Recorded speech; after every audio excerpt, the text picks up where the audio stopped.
Welcome back, Algebra 1 students. We're going to continue looking at monomials today.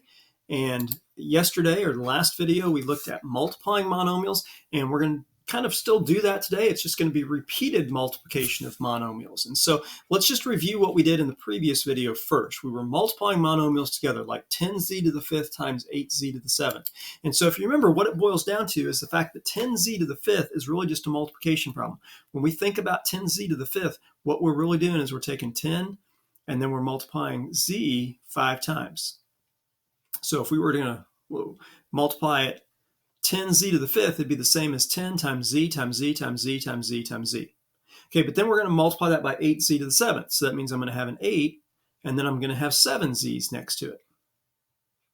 And so as I'm trying to find the answer to this problem, what I'm going to do is I'm going to go, first of all, and just multiply together the numbers. So in other words, I'm going to multiply the 10 times the 8.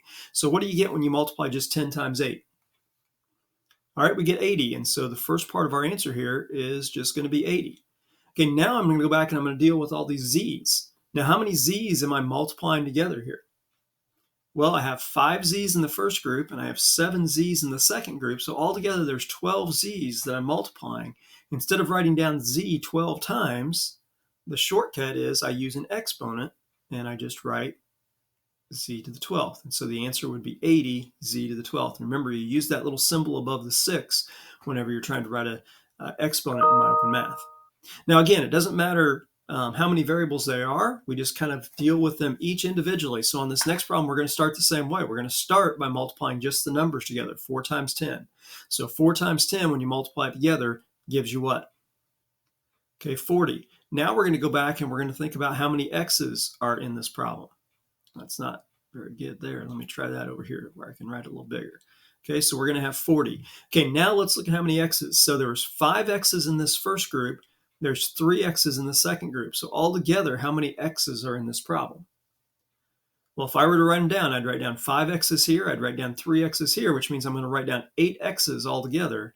And so this is going to be x to the 8th. Okay, how many y's would I be writing down altogether? Well, I would write down 2 in the first group and 3 in the second group. So that's a total of 5 y's. And so my answer is just going to be 40 x to the 8th, y to the 5th.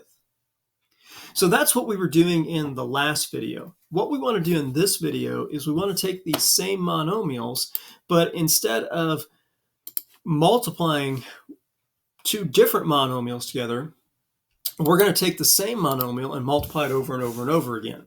And so we're going to start by taking a monomial that looks like this. Okay, x to the 5th with an exponent of 2 outside of it. Remember, that 2, what that 2 is telling you is it's telling you we're going to multiply x to the 5th twice.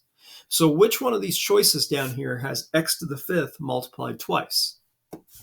Well, that would be this choice, x to the 5th times x to the 5th. And so the very first thing you're going to do on these problems is you're going to figure out which one of these choices matches what's up here. So x to the 5th squared would be x to the 5th times x to the 5th. Now that we have that, we're going to do this problem just like we were doing those problems on the previous screen where we were multiplying. So we don't have any numbers to multiply here. We have 5 x's in the first group. We have 5 x's in the second group. So how many x's are we multiplying altogether? Well, 5 x's and 5 x's gives us a total of 10 x's. And so we're multiplying 10 x's here. And so our answer is just going to be x to the 10th. Okay, makes sense? Let's try another one. Okay, so the next one, we've got x to the 4th, y to the 6th to the 2nd power. So which one of these choices down here is x to the 4th, y to the 6th multiplied twice?